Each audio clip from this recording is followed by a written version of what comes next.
Não faça isso, vão pensar que você está gritando, brigando. Pode me ajudar com...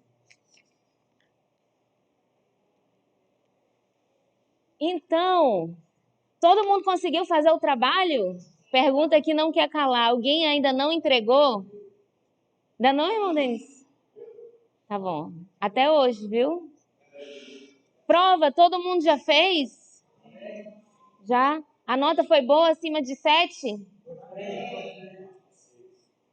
Abaixo de 6? Então, ó, tem a chance de fazer de novo. O pastor Paulo Daniel disse, viu? Faça de novo, estude. Irmãos, eu quero pedir perdão pelo documento. Mas os novatos, tudo bem, é a segunda atividade. Mas, por exemplo, a gente está enviando todos os trabalhos para vocês, a gente está enviando com esse recurso que você pode digitar no próprio documento. Então, se por um acaso vai algum documento que não tem esse recurso, fale comigo, tá bom? Porque aí o que acontece? Eu tenho que fazer 2 documentos, eu tenho que transformar o arquivo em PDF e depois em um outro PDF que é esse que dá para digitar. Então, talvez quando eu fui jogar lá, eu confundi e mandei o outro arquivo. Então, se vocês não falam para mim, eu não sei se foi o arquivo que dá para escrever ou não, tá bom? E porque eu tinha recebido alguns arquivos que estavam digitados. Então, eu não sabia o que tinha acontecido. Só na sexta-feira à tarde, na segunda-feira à tarde, que a Ruth falou para mim que não estava conseguindo fazer, mas na maioria já estavam fazendo, já tinham tirado foto, tá bom? E de novo, irmãos, é um guia, tá bom para você. Você pode, eu já falei isso desde a primeira aula, você pode escrever na folha de caderno, você pode tirar foto, contanto que seja uma foto legível que a professora consiga entender a sua letra. Se você não faça de lápis, porque fica muito claro, às vezes eu não vou conseguir enxergar. Se o seu celular não é um bom celular para tirar foto, piorou ainda. Então, ajuda a vida da professora, tá bom? Para que ela possa corrigir a sua atividade. Obrigada, Lívia. E sobre a prova. Então, a gente ainda está vendo no sistema aquele outra forma de que quando você termina, você sabe onde você errou ou não. Né? Algumas pessoas estão pedindo para que eu diga onde você errou, mas aqui nós somos 20. Não, eu posso olhar, mas só que eu tenho que olhar questão por questão. Não vai aparecer para mim as questões que você errou. Então, eu tenho que entrar na sua prova, olhar questão por questão, o que você errou, deixou de errar. Então, com mais de 50 alunos respondendo a prova, vai ficar impossível. Tem alguns alunos que eu já deixei a mensagem, eu tento responder todo mundo. Se demorar um pouquinho, né? Mas eu já deixei, cada semana já tenho reclamação de 2 alunos que eu deixei lá. Eu visualizei a mensagem, mas na verdade, às vezes também fica no computador, ligado aqui, o Messenger, o WhatsApp no computador, então ele automaticamente vai mostrar que eu li, mas eu não li a sua mensagem, tá bom? Então pode perguntar de novo, se eu não responder, pode ficar à vontade, tá bom? Então é isso. Alguém assistiu a aula de ontem já? Ou não? De quinta-feira? Oi? De quinta-feira? De ontem. Do pastor Abel 9, né?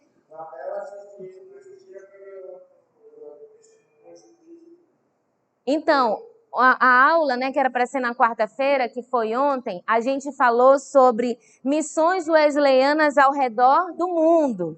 Então, na aula, né, que foi vídeo chamada, mas ficou gravado porque eu entendo que a gente mudou o dia da aula, então muita gente tinha outro compromisso, mas alguns irmãos entraram na videochamada. Mas a gente falou sobre aonde nós estamos, né, a presença wesleyana ao redor do mundo. Então, só para dar um resuminho, já que a gente sempre faz isso de uma aula para outra, né?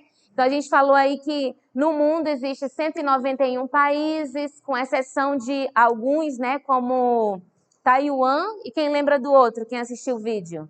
Que não é contado. Não, isso é onde não tem igreja. Um que está dentro de Roma. Não, Não, países, tem 91 países, mas 2 não são considerados como países.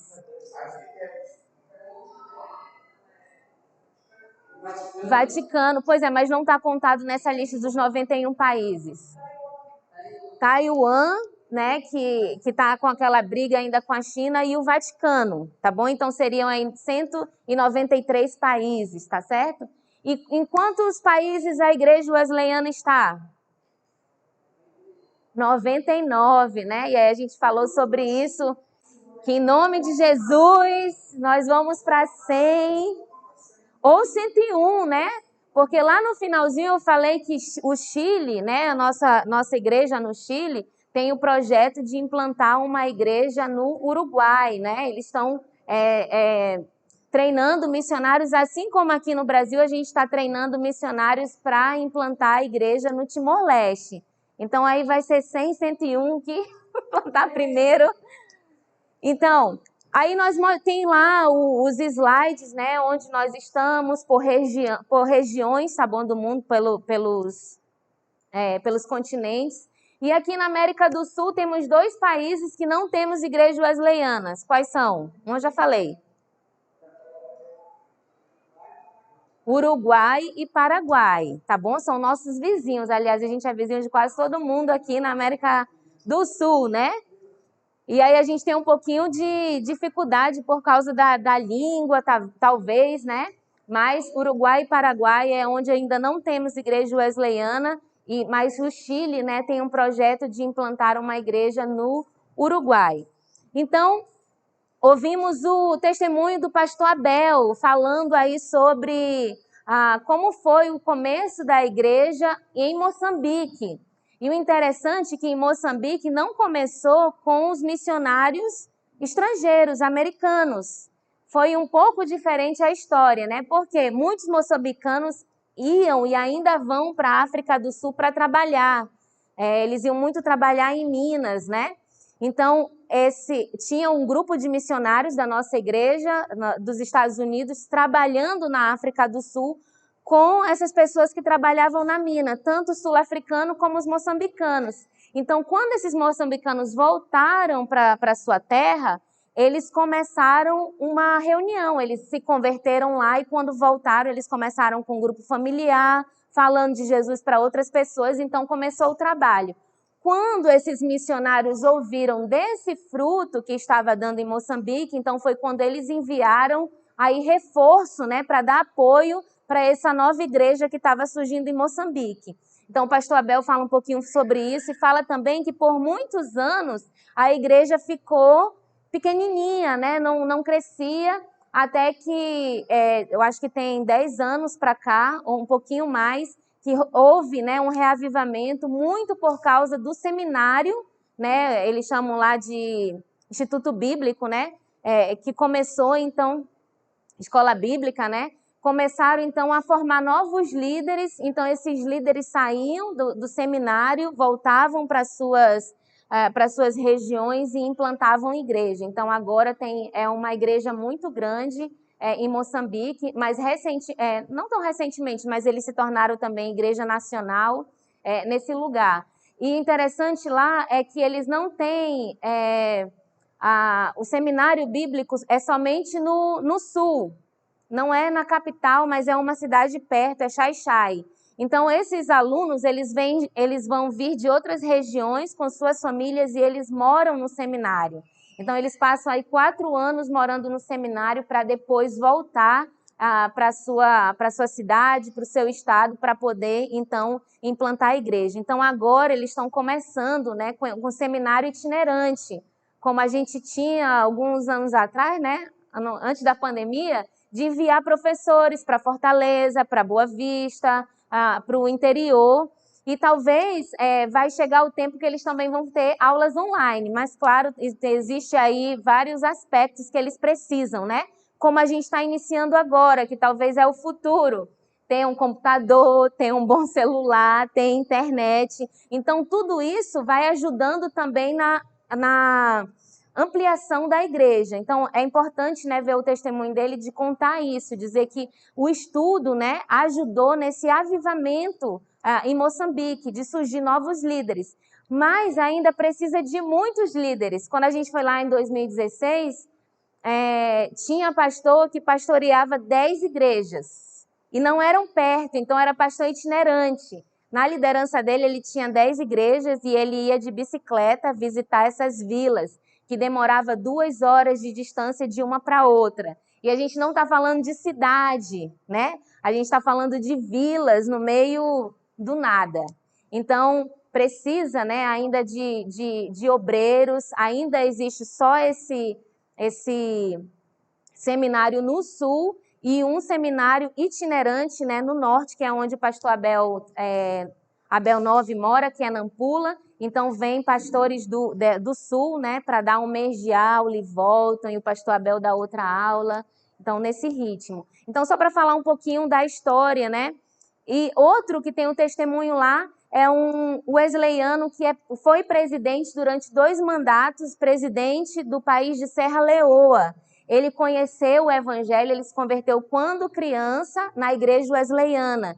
E aí no vídeo, né, ele conta que ele é um wesleyano até hoje, e ele foi o primeiro presidente depois da guerra civil que teve no país. Então ele trouxe a cultura, né, de anticorrupção, vários trabalhos sociais na época do Ebola, né? Se eu não me engano, foi 2014 ou 2015, ele convocou um jejum nacional, ele falou que o único que poderia aplacar o vírus era Cristo, então ele testemunhou, né, deu seu testemunho publicamente para a sua nação sobre Cristo. Então ele fala um pouquinho nesse vídeo sobre a importância da igreja wesleyana, ele chama a atenção de permanecer, né, nesse caminho de pregar a palavra, de enviar missionários, da importância, né, que isso tem e do impacto que o missionário tem na vida de uma pessoa, né? Ele conheceu a Jesus através, né, da igreja wesleyana, de trabalhos missionários.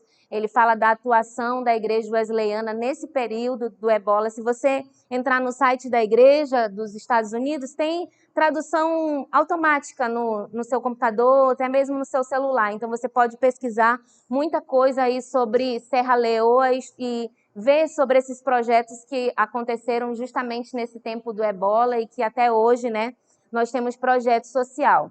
Então, o que está acontecendo ao redor do mundo é o que nós vamos falar hoje sobre um fato chamado E2E. Tem aí na sua apostila? E2E significa, quem lê aí inglês perfeitamente, quem está fazendo inglês com a pastora Soti, Isabel, Levi, quem mais? Ruth, vai Ruth, fala aí.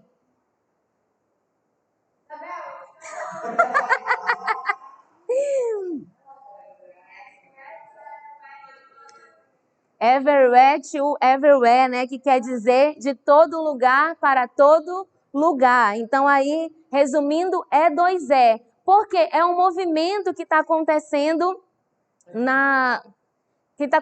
ao redor do mundo, né? E hoje nós estamos falando sobre missões na América Latina. E o que está acontecendo aqui na América Latina é isso, é um despertar. A gente falou um pouquinho nos vídeos anteriores que está tendo uma diminuição nesses países, né? A história nos mostra a história se repetindo. O que aconteceu com o país da Inglaterra? O cristianismo que saiu de lá, que era o berço, o que aconteceu? Esfriou, igrejas fecharam, a igreja começou a se relacionar com a política, entrou na igreja, as coisas desandaram. E aí o boom todo de missionários era a América do Norte, né? A Europa esfriou, né? Se você for, aquelas igrejas lá, elas são só monumentos agora, né? Você entra só para olhar, mas não tem pessoas jovens indo nas igrejas. E nos Estados Unidos não tem sido diferente. Muitas igrejas têm fechado. E aí as gerações, né, elas não estão sendo alcançadas. Se você for numa igreja, tem vários idosos, mas você não vê jovens. O que está crescendo é o movimento dos estrangeiros, né, pessoas vindo de outras nações e fazendo igrejas como igreja mexicana, igreja latino, né, latina, que tem crescido para alcançar esse povo que é imigrante dentro do seu país, que é outro movimento também que está acontecendo, né? O Senhor tem apertado, vamos dizer, o cerco num país fechado, num país muçulmano. Então, pessoas estão fugindo para esses países e essas pessoas estão conhecendo Jesus através dessas pessoas nesses países abertos. Assim como está acontecendo aqui no Brasil, em Manaus, né? Nós temos vários venezuelanos, temos vários haitianos, temos pessoas de outras nações que estão procurando o Brasil e que é uma oportunidade, que nós também temos que abrir o olho para isso, né? Para alcançar essas pessoas. Todo mundo sabe que lá no centro tem uma mesquita já? No centro da cidade, você já viu uma mesquita lá? Não? Do lado da escola do IEA, tem uma mesquita lá escondidinha, né?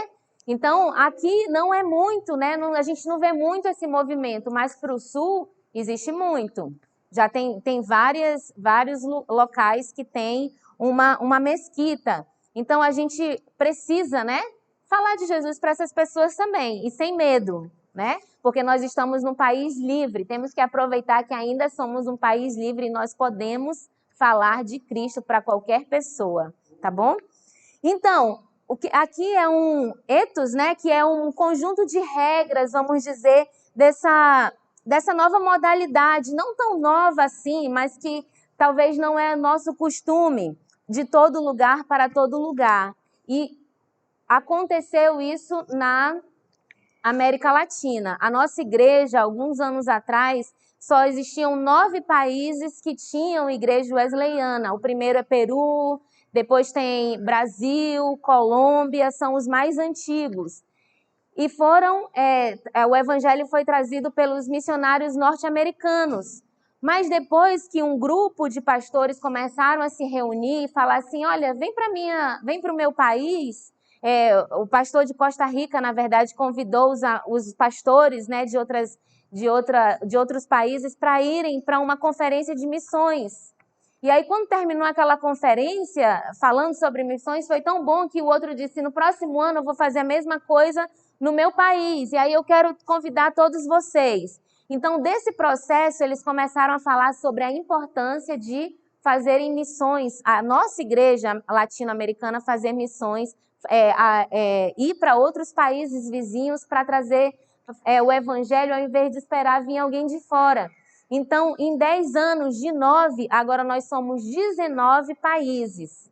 E não só na América Latina, mas a igreja se juntou e enviou e implantou uma igreja na Guiné Equatorial, que é lá na África, mas é um país que fala espanhol. Então, eles enviaram a pastora Anita, que é do Peru, e ela foi para lá como missionária, foi a primeira missionária enviada pela América Latina para um país fora, né, na África, fora do território latino, vamos dizer assim. Então, a gente tem um trabalho lá. Enviaram também um pastor da Argentina com a sua família para a Espanha, para implantar um trabalho na Espanha, que agora o trabalho da Espanha já está alcançando os muçulmanos que estão chegando, né, dessas regiões. Eles têm um trabalho com essas pessoas, né, de acolher, de resgatar, tem uma loja, entre aspas, né? Mas é como se fosse um brechó para ajudar essas pessoas que estão chegando, que não têm trabalho, para dar roupa, sapato,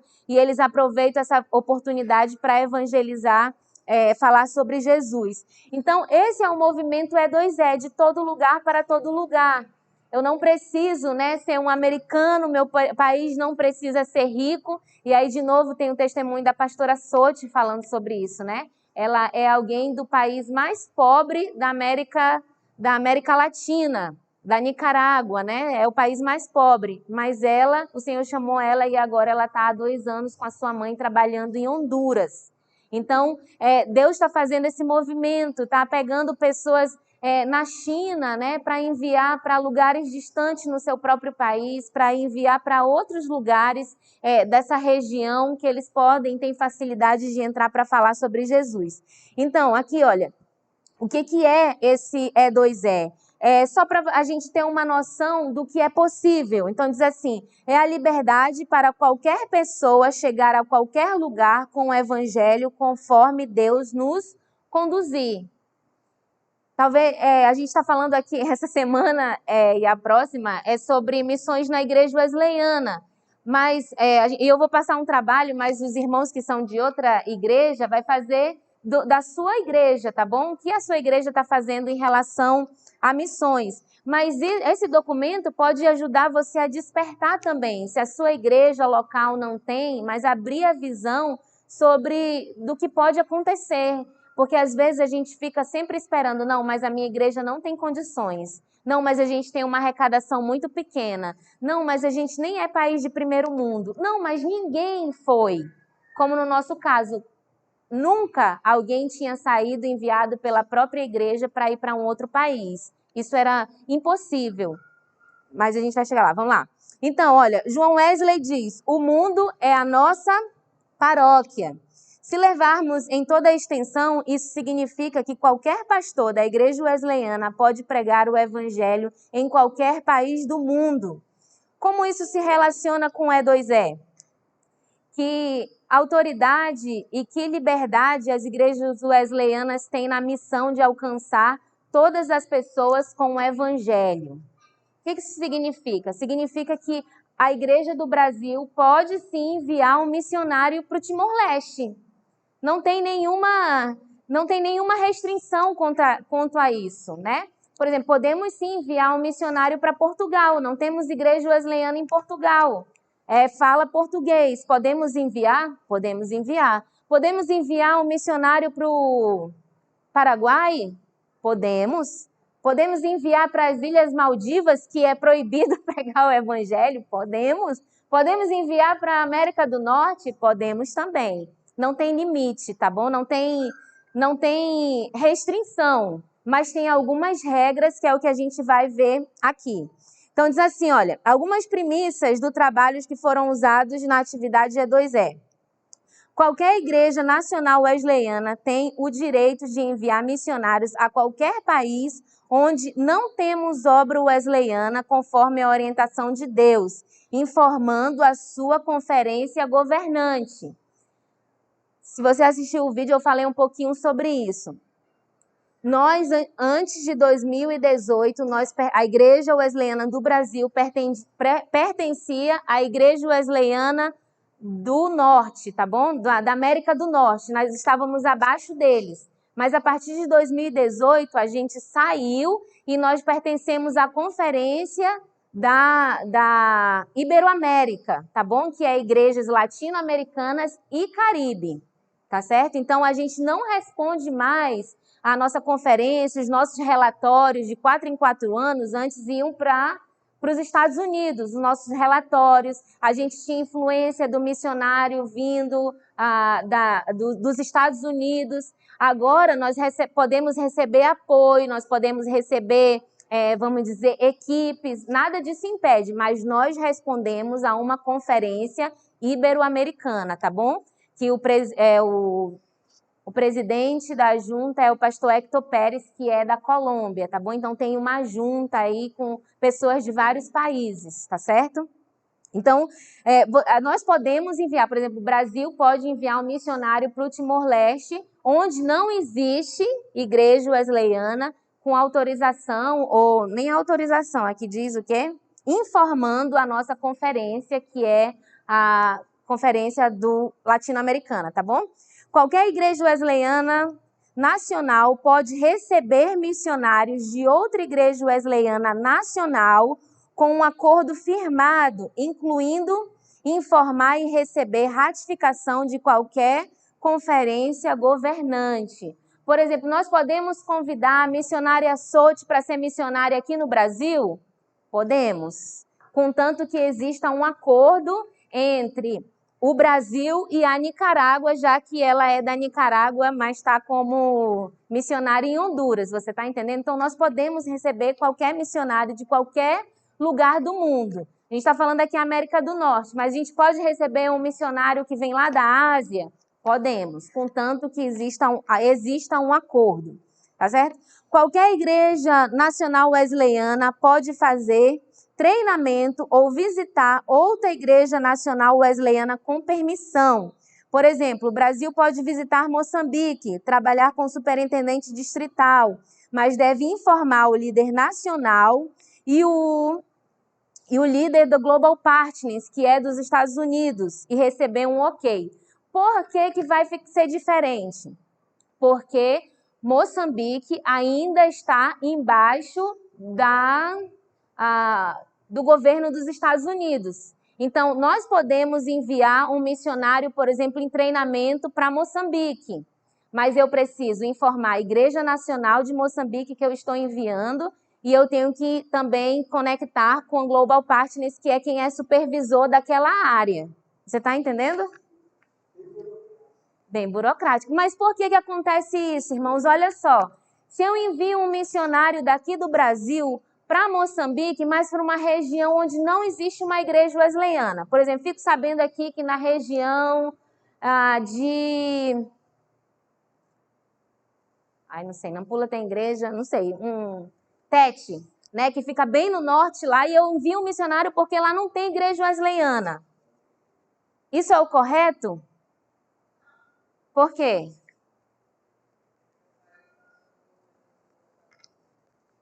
E o que mais?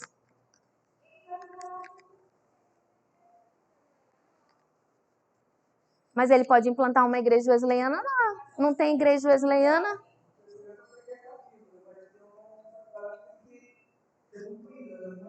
Por exemplo, se Costa Rica enviasse um missionário para trabalhar em Brasília, como a Igreja Nacional aqui se sentiria?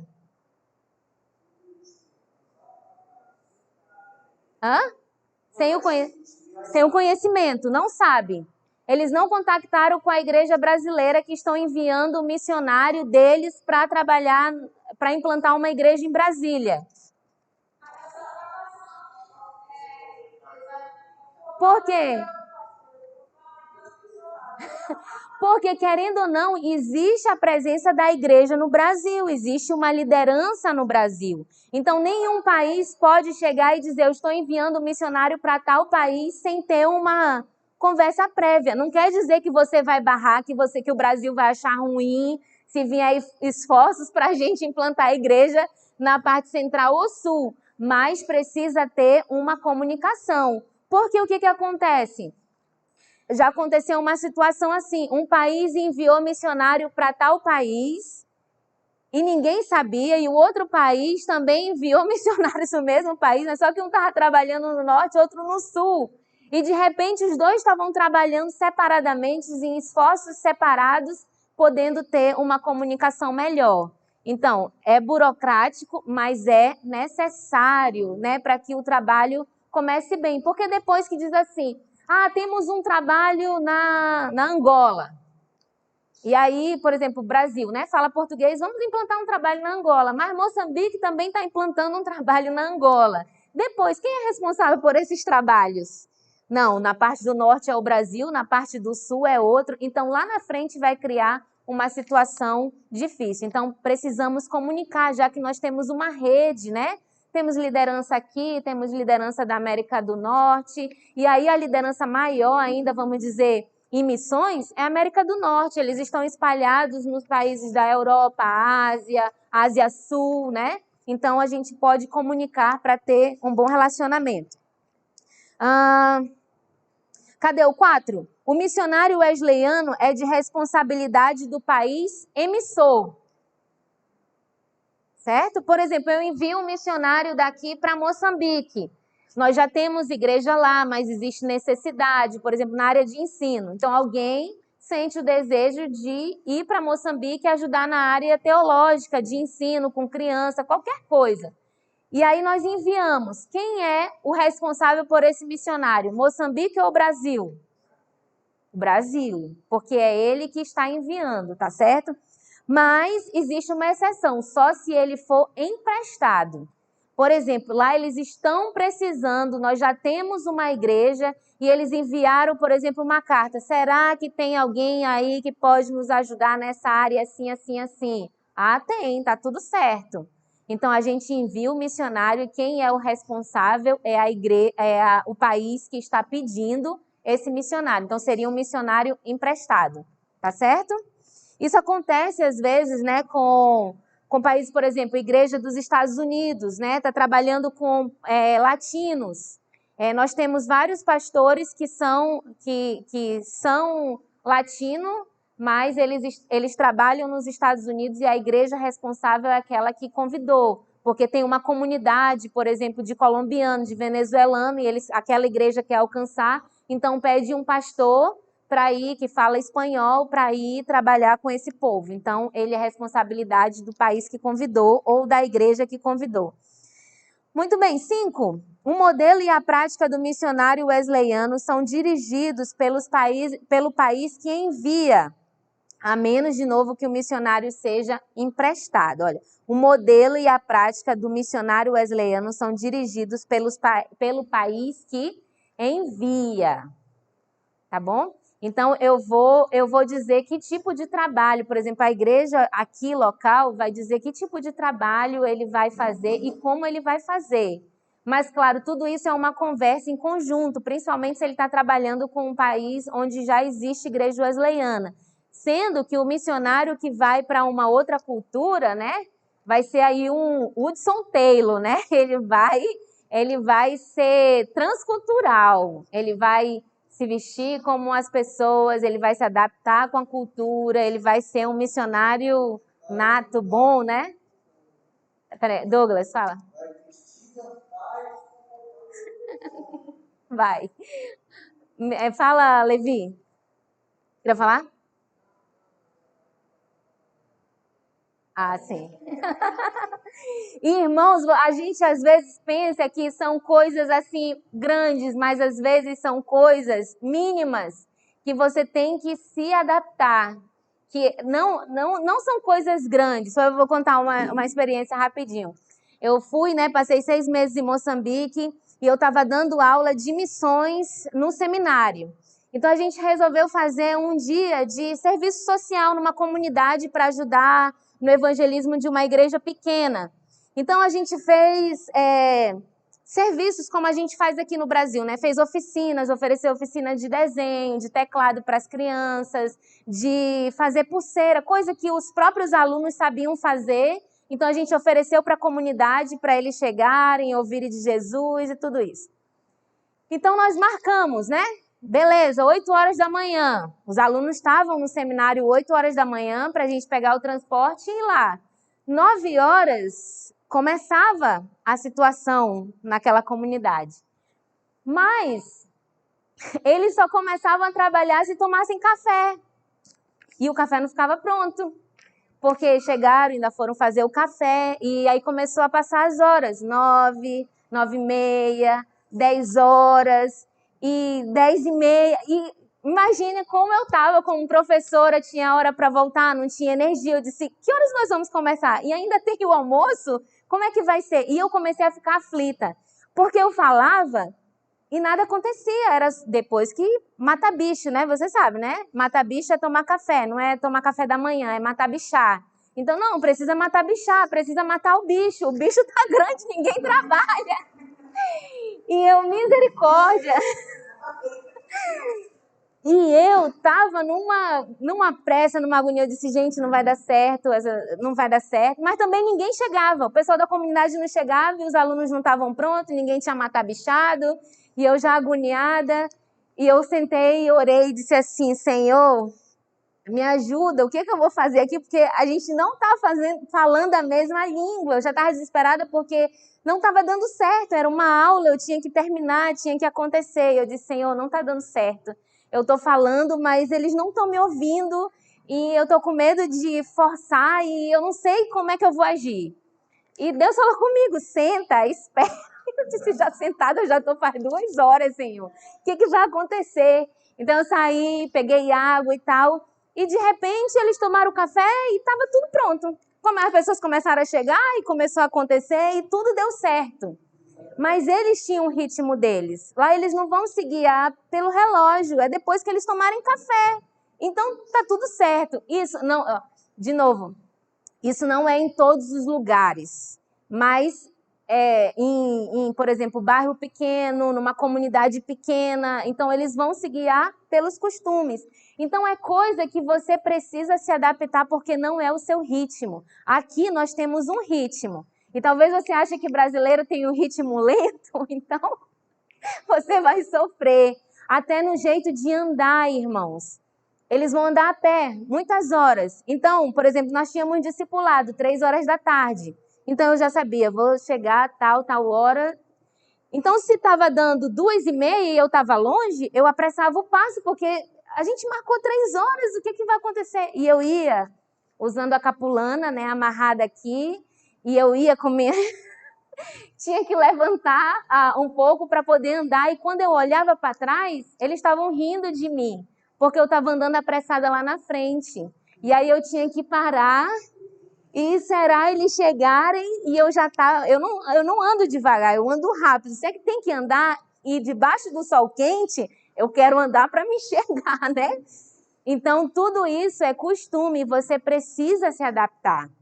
Porque você vai alcançar pessoas, porque você está trabalhando com pessoas. Então, são coisas simples que, às vezes, você tem que mudar o seu hábito, né? Aqui a gente acorda 6, 7 horas, se você não trabalha de manhã. Mas você vai dormir 2 da manhã, 3 horas, você faz muitas coisas. Mas lá, 5 da manhã, eles já estão, olha, despertos faz tempo. Mas também 8 horas... eles já estão dormindo, então você tem que se adaptar, né? Tem que aprender a viver no ritmo deles. Então você precisa ser um missionário transcultural, tá bom? Então, modelo e prática, diga. Uhum.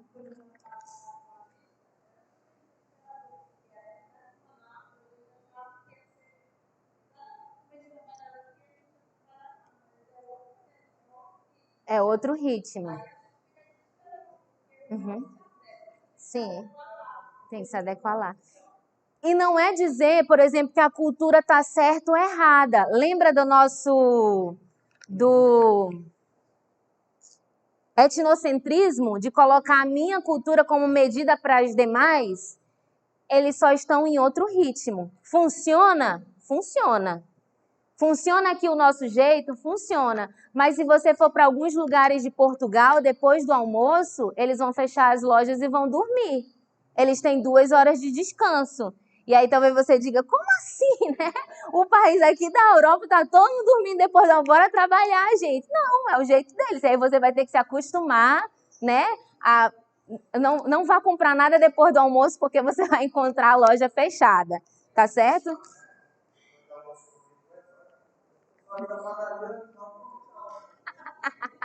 Fecha depois do almoço, né? Então, vamos lá. Eu não sei nem que horas são. Então, 6. 6? Se um missionário wesleyano está em um outro país, o ministério, modelo e prática devem ser acordados e trabalhados entre os 2 países. De novo, já tem uma igreja wesleyana. Então, tem que ter um acordo entre as 2 igrejas, como vai ser o modelo e a prática. Há questões culturais e financeiras a serem consideradas em ambos os lados. Um estágio em outro país é um exemplo desse tipo de atividade. Por exemplo, se alguém está indo como estagiário, né? Quem é que envia o sustento? Pode ter uma parceria? Pode. O Brasil pode enviar o recurso para aquele missionário. Mas a igreja lá pode dar estadia, por exemplo, pode dar alimentação em troca do seu trabalho, do seu serviço, pode ter um acordo. E isso, irmãos, é uma maneira diferente de pensar.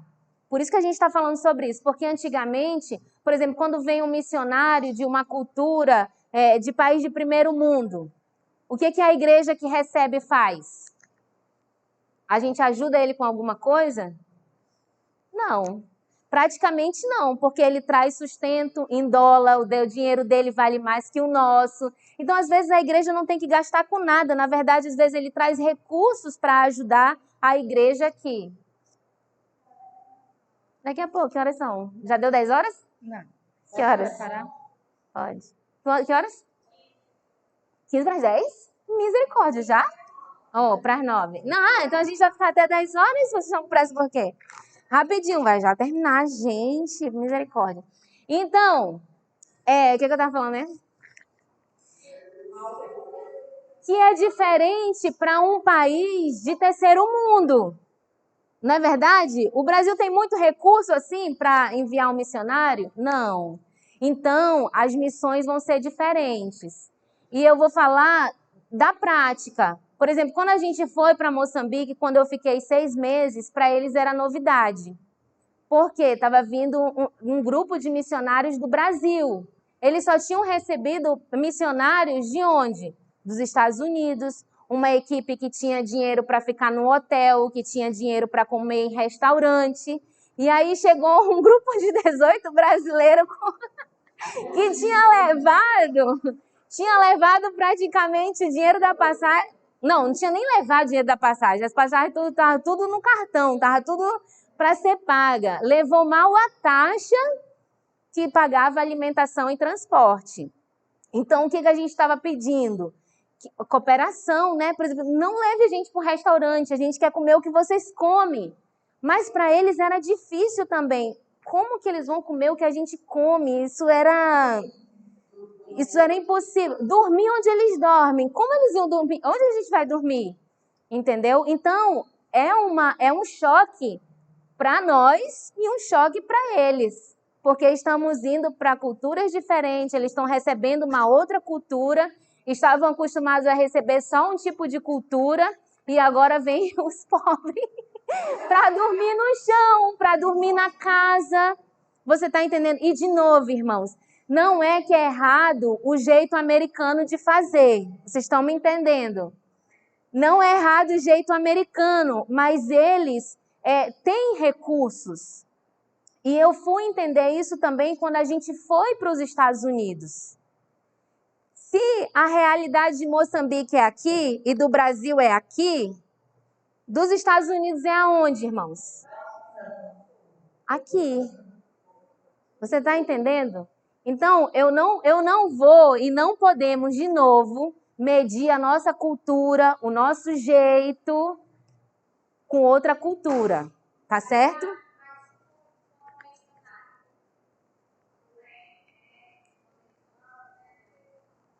Mas o americano lá, ele tem... Mas ele está com uma outra realidade. É legal ele manter aquilo que ele tem lá no país. Ele está comendo picanha e todos estão comendo cachorro. Posso mencionar sobre esse missionário querer manter o padrão? Eu acho que... Mas olha só, de novo, ela falou do cachorro. Eu não posso julgar alguém que está comendo cachorro, porque pode ser a melhor comida deles. Então, o meu ponto de vista vai ser diferente. Mas eu estou entendendo, eu só estou deixando claro que, de novo, tem ponto de vistas. Tem ponto de vista. Para alguém, comer uma picanha pode não ser nada e o cachorro ser o top. Você está entendendo? Eu não vou querer comer cachorro, mas eles vão me oferecer cachorro porque o cachorro é a melhor especiaria que eles vão ter. Não, eu estou entendendo. Mas aí, de novo, olha só. Aqui, até a realidade, gente, até a realidade da nossa casa. Se a gente tiver uma casa simples, alguém que é pobre e tem uma casa de madeira, mas a gente já tem, vamos dizer assim, o mínimo. A gente tem um banheiro dentro de casa, com sanitário e tudo. Mas a gente vai no interior, a gente vê latrina, a gente está acostumado a ver isso. A gente está acostumado a lavar roupa na mão, né? A estender. Nos Estados Unidos não tem ninguém que lave roupa na mão. Isso é fora da realidade. Eles não sabem como fazer. Eles nem sabem que pode estender roupa no varal para secar. Eles tiram da máquina, jogam lá e é assim que eles vivem. Quando eles vão para um lugar que nem tem água encanada, qual é o choque cultural deles? É muito grande. Eu não estou dizendo que eu estou dizendo de adaptação. E precisa ter adaptação. Mas eu também só fui entender muitas coisas quando eu vi as duas realidades. É muito diferente. Talvez o brasileiro é meio termo. Talvez a gente consiga se adaptar facilmente no bem bom e no ruim, porque tá tudo bem. E, de novo, você precisa ter o espírito missionário, porque se você não tiver, você não consegue também fazer a sua necessidade no mato. Você não consegue tomar banho com um litro de água para lavar o cabelo. Então, você tem que ter o espírito missionário, porque senão você vai começar a reclamar. Talvez você está tudo bem no primeiro dia, no segundo dia, no terceiro, porque tudo é novidade. Mas quando isso passa a ser a sua rotina, é muito distante. Você está entendendo? Hã? Dá, irmãos, dá desespero. Você precisa ter convicção daquilo. Irmãos, quando você tem você não está acostumado, sei lá, a comer um peixe desse tamanho para ser sua refeição. Você está acostumado a comer carne todo dia. E você tem um pedaço de peixe desse tamanho e o resto é só um mingau que você não conhece ou folha. Você vai bater o desespero em algum dia, talvez não no primeiro, não no segundo. E de novo, você vai ter os dias de fuga, porque senão você não vai aguentar. Você vai ter que ter o dia que você compra as suas coisas e você vai comer a sua comida, a comida da sua terra. O Levi pode falar isso das viagens missionárias de 2 semanas. Em 2 semanas, uma equipe missionária pode se estressar porque não está comendo a comida que está acostumado. A gente pode ir para um lugar e comer uma comida totalmente diferente e ter que ter um dia de alívio, que você olha assim, um sanduíche, uma pizza, principalmente para jovem. Então, isso aconteceu comigo. Eu tinha que ir no centro e comprar uma Coca-Cola. Eu tinha que ir e sentar em algum lugar para comer algo que fosse parecido com um sanduíche. Mesmo que eu gostasse e já tivesse acostumado o meu gosto com algumas coisas dele, mas não é a minha realidade, não é o meu costume. Então, a gente precisa entender. Tem coisas que precisam ser melhoradas, tanto e missionários norte-americanos como missionários brasileiros é um constante aprendizado. Mas o mais certo é você se adaptar à cultura onde você vai. Mas não vai ser fácil, nunca vai ser. Até se você for para o interior, se todo dia eles comem peixe, você vai querer comer outra coisa. Se você passar 5 dias comendo peixe no almoço e na janta, você vai dizer, misericórdia, eu queria um frango. Ou então você vai preferir comer ovo do que o peixe que eles estão lhe oferecendo. Você está entendendo? Então, precisa disso. Mas tem uma distância muito grande entre as culturas, tá bom? Talvez o brasileiro é privilegiado porque ele está no meio disso aí. Então, vamos lá. A gente está em qual? 7? Okay. Todos os wesleyanos são considerados irmãos e irmãs em Cristo e seriam tratados de acordo, cada um com a escolha de fazer amizade ou ajudar da melhor forma possível. De novo, vai entrar o quê? Eu posso chegar num país e me relacionar com as pessoas da igreja. Eu não sou superior, eu não sou alguém inferior, mas eu tenho que ser tratado como irmãos em Cristo. Então eu posso, se alguém me convida, eu posso ir na sua casa, eu posso almoçar, se alguém me convida para morar na casa, eu posso morar na casa dessa pessoa. Lembra do Missão dos 70? Então isso é irmandade. E de novo, em algumas culturas, isso é invasão. Isso é improvável. E se alguém vai ver você fazendo isso, você está completamente errado. Esse não é o jeito de fazer missões. Você está entendendo? Porque não é da cultura. Então, olha, está dizendo, todos os wesleyanos são considerados como irmãos. Então, eu posso ir, posso ficar na casa do irmão, o irmão pode me ajudar. E isso aconteceu comigo em Moçambique, né? Aconteceu com a equipe, a gente não conhecia, alguém chamou para casa, nós jantamos, nós comemos ali. Alguém começou a ver, epa, isso aqui é diferente, isso não acontecia, né? Eu não tinha dinheiro para comprar tudo, eu não tinha dinheiro para comprar um fogão. Na minha casa só tinha um fogão elétrico que alguém deu. Eu ia passar 6 meses, então alguém me emprestou. E aí eu tinha, claro, dinheiro para comprar um prato, uma colher, mas aí eles começaram a ver de forma diferente. Não, lá na minha casa tem prato sobrando, por que você vai comprar? Então trouxeram prato, panela, isso, aquilo, colchão e tal. E tá tudo bem, não tá errado. O problema é alguém achar que você está indo explorar uma cultura. Claro, tem excessos, né?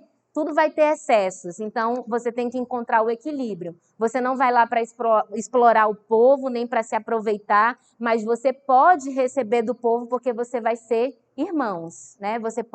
Você trabalha para aquele lugar e você pode sim ser recebido. É o que Jesus fala na missão dos 70. Se você encontra paz, você é bem recebido, você fica naquela casa, você come o que eles comem, faz como o costume deles e assim por diante, tá certo? E por que está escrito aqui? Porque pode ser muito difícil para algumas culturas, tá bom?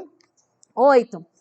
Órgãos governantes com autoridade Órgãos governantes com autoridade permitirão a atividade E2E entre os países sob sua supervisão, até que surjam abusos ou problemas, tá bom? É permitido você fazer isso. Vai ser interferido se acontecer algum tipo de abuso, tá bom? Ou do missionário, ou da igreja que está recebendo missionário, sei lá, vai escravizar um missionário, né? Ninguém sabe. Então, aí vai ter uma interferência. 9. Apoio e ou parceria entre igrejas nacionais não são apenas permitidas, mas incentivadas. E é isso que aconteceu na América Latina. Eles começaram a incentivar um país e outro a se ajudarem, né? A entrar no seu país, a convidar, olha, eu quero convidar o seu país a vir no meu, a pregar na minha igreja, quero levar a equipe missionária para a sua região, vamos fazer um trabalho juntos para alcançar outros países. Então, não é só permitido, mas também incentivado essa... Muito bem, 10. Esforços conjuntos regionais e de área ou mesmo organizações são encorajados em nível fraterno e podem ser para um propósito específico, como missões, ou não, de seminário para seminário, pode acontecer também, né? Olha, o seminário aqui está abrindo as portas para alcançar outros irmãos que não têm acesso ao seminário no seu país, sem ter que ser organizado, estruturado ou governado pela conferência oficial. Eles podem fazer um acordo entre si. A conferência governante deve ser sempre convidada a fazer parte. Nós vamos sempre comunicar, dizer, olha, vocês fazem parte disso também. Se a influência crescer e houver uma autoridade desejada para esta organização, até então fraternal, então a adesão adequada ao manual da conferência oficial entra em jogo. Foi o que aconteceu com os países da América Latina. Começaram com a questão fraterna até o ponto de crescer, né, e agora se tornar uma conferência. Quando foram crescendo, quando as igrejas se tornaram autônomas, a maioria delas independentes já, vamos dizer, de recursos financeiros dos Estados Unidos, já tem uma organização local, eles se reuniram e decidiram, então, ter a sua própria conferência, tá bom? Antes não precisava de um governo. O missionário responsável pela América Latina, que era o Ricardo West, em um dos vídeos do líder, né, desse movimento no começo, você vai ouvir sobre o nome dele. Ele ia gravar um vídeo pra gente, mas ele está doente, ele está com pneumonia, ele está no hospital, então ele não pôde gravar. Então, ele era o missionário responsável pela região da América Latina. Então, quando ele viu os esforços entre os países, ele incentivou, né? Era alguém que incentivava, passou a ser o líder, o conselheiro, né? Mas depois ele viu o crescimento e o que aconteceu? Ele saiu, então a igreja se tornou uma conferência, mas sempre com o apoio da igreja. E isso é o que vamos dizer, incentivado para que a igreja possa crescer e não ficar sempre mirrada, vamos dizer. Isso realmente aconteceu na América Latina, que começou com uma comissão de missões da América Latina, que era voluntária e fraterna, mas cresceu e se tornou uma parte significativa da visão e direção, influenciando a liderança de uma forma embrionária. Foi o início do que agora é a Conferência Regional Ibero-Americana. Aí está americano. A estrutura sofreu menos influência da América do Norte, sendo de origem e liderança totalmente da América Latina, desde o início. Embora os missionários estivessem presentes, que eu falei do pastor Ricardo West, né, em diferentes funções, mas não no papel de autoridade maior. O manual da igreja não foi copiado. De novo, a gente não copiou um modelo dos Estados Unidos, mas foi criado um modelo latino-americano, adaptado para a nossa cultura, o nosso jeito, mas tudo dentro da disciplina que rege a Igreja Wesleyana como um todo, certo? Mas os canais adequados foram utilizados para formar uma nova estrutura, que é a disciplina, né? Representantes se reuniram para discutir e chegar a um acordo em uma conferência. E o crescimento é a visão E2E na América Latina, é uma história por si só. Essa é a história e o modelo do E2E que a gente viu acontecer aqui na América Latina e que é um modelo crescente também para outras partes do mundo. Talvez você sabe, mas eles estão querendo esse modelo também para as igrejas da Ásia, né? Porque são grandes igrejas, tem muitos membros, mas eles não têm essa unidade entre eles para trabalhar e formar esse grupo, tá bom? Que vai ajudar países ali perto, ao invés de depender de um missionário vindo de tão longe, de cultura tão diferente. Qualquer entidade ou pessoa conectada é uma entidade reconhecida. E uma entidade reconhecida pela Igreja Wesleyana é considerada wesleyana na prática. Exemplo, crentes chineses que não têm membresia oficial na Igreja Wesleyana são filiados. São só filiados aí, tá? Enviados pela Agência Missionária Wesleyana da China para um de nossos países. O que isso quer dizer? A gente falou sobre a igreja na China, né? Não tem uma igreja oficial, eles não são membros de uma igreja porque é proibido, né? Por exemplo, não existe uma igreja wesleyana oficial. Existem cristãos convertidos que trabalham com missionários wesleyanos? Existe. Então, se uma pessoa dessa quer ser missionário em um outro país e é enviado pela igreja wesleyana, eles são considerados também wesleyanos, sem necessariamente ter uma membresia. Por quê? Porque é uma exceção, né? Eles não têm uma igreja oficial nesse lugar. Segunda observação, essas estruturas e acordos podem ser feitos em nível nacional e até mesmo local, não exigindo política ou deliberação da conferência. Esses etos entendem que a nossa estrutura atual já permite que isso aconteça. E estamos falando do Brasil, tá bom? Reconhecemos a autoridade de cada líder e pessoa para chegar a um acordo com outro wesleyano para o avanço do evangelho, independente de raça ou nacionalidade. Então, o que essas coisas ajudam? Ajudam, de uma certa forma, a desburocratizar, a quebrar a ideia de que o nosso país não pode ou que é pequeno, porque existem acordos. Né? E uma das coisas que a gente vai falar na próxima semana é como nós estamos, a nossa visão de fazer missões, de criar essas parcerias com outros países de forma de irmandade, né? Para alcançar, para ajudar, tanto eles vindo para cá, como brasileiros indo para lá, para que a gente possa fazer que o reino de Deus avance, né? Se Deus chamou, nós queremos estar prontos para ir. Então, isso são algumas diretrizes que abrem a nossa mente de como funciona. Porque se a gente nunca fez, é importante ter diretrizes para a gente saber como as coisas vão funcionar. Será que eu posso? Será que eu não posso? Como é que eu faço para chegar em outro país? Tá certo? Alguém tem pergunta? Todo mundo com fome, querendo ir embora. Que horas são? Já deu 10?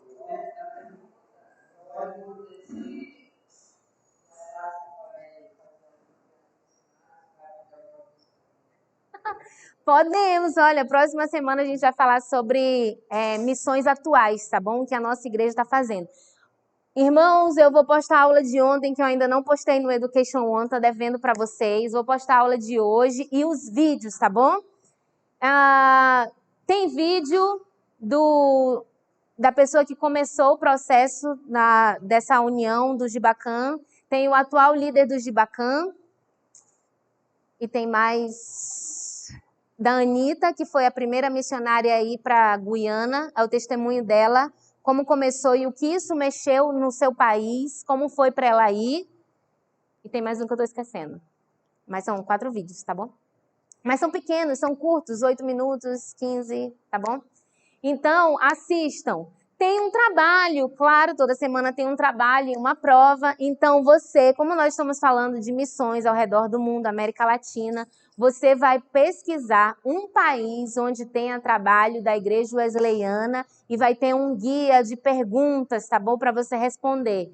Você vai encontrar tudo? Não, mas você vai pesquisar o máximo, tá certo? Aí eu vou colocar o site lá da Igreja Wesleyana Internacional que você pode pesquisar. Se você colocar o nome de um país, vai aparecer um monte de notícia desse país que você está procurando. Então você lê e escolhe para você conhecer, para você escrever, tá bom? É uma pesquisa sua sobre o que você quer saber sobre esse país. Quem não é da Igreja Wesleyana? Mirna, Estevão e irmão Raimundo. Você vai fazer isso da sua igreja. Tem um trabalho missionário, o que você está fazendo? É a nível Manaus, é a nível Brasil, mundial, tá bom? Você vai fazer um trabalho relacionado da sua igreja em missões, tá bom? Pode ser local, pode ser para o interior, pode ser no Brasil, pode ser no mundo. Eu quero conhecer a sua igreja, quero saber. E você pode dizer o nível, não, minha igreja é a nível regional ainda, é a nível nacional, é a nível mundial, tá bom? Muito bem. Certo? Pergunta, dúvida? Não, aluno top, já estamos na 3ª semana, tá tudo certo. Vamos orar? Amém. Isso era porque a professora estava mole por causa da vacina. Vamos orar.